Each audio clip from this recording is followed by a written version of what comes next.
ID নাকি hack হয়েছে। আমরা বলছি ওনার মাথায় আসলে হ্যাক হয়েছে। আন্তর্জাতিক সংবাদ মাধ্যম আল জাজিরাকে একটি সাক্ষাৎকার দিয়েছিলেন। তিনি সাক্ষাৎকারে বলেছিলেন যে বাংলাদেশের নারীরা, তিনি তার ভাষায় বলেছেন, তার দলের কখনো প্রধান হতে পারবেন না তিনি বলেছেন।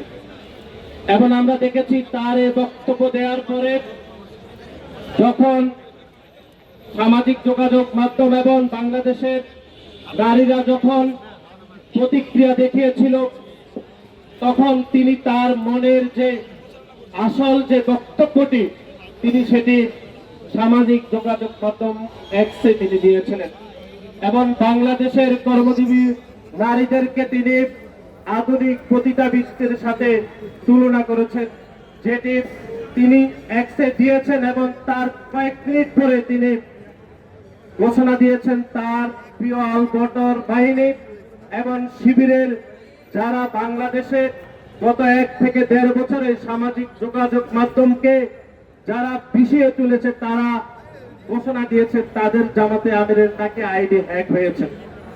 আমরা স্পষ্ট ভাষায় বলতে চাই, বাংলাদেশের মানুষ আর আপনাদের মতো এত কাঁচা মাথা নিয়ে এখন আর ঘুরে না। বাংলাদেশের মানুষ এখন ইন্টারনেট ব্যবহার করতে জানে। আমরা সকলেই জানি যে সাবেক যে টুইটার অথবা এক্স, সেটি যদি ভেরিফাইড হয়ে থাকে, সেটি যদি হ্যাকও হয়ে থাকে, তাহলে একটা নির্দিষ্ট সময় পর্যন্ত সেটিকে রিকভারি করতে সময় লাগে।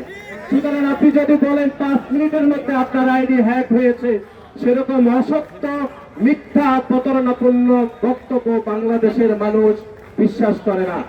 আমরা মনে করে আপনি আল জাজিরাতে যে বক্তব্য দিয়েছেন, সেই বক্তব্যের এক্সটেন্ড ভার্সনই আপনি আপনার টুইটারে আপনি দিয়েছেন এবং এটি আপনার মনের বক্তব্য বলে আমরা মনে করি।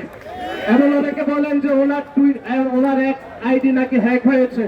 আমরা বলছি ওনার মাথায় আসলে হ্যাক হয়েছে এবং ওনার মুখোশ উনি নিজেই উন্মোচন করেছেন।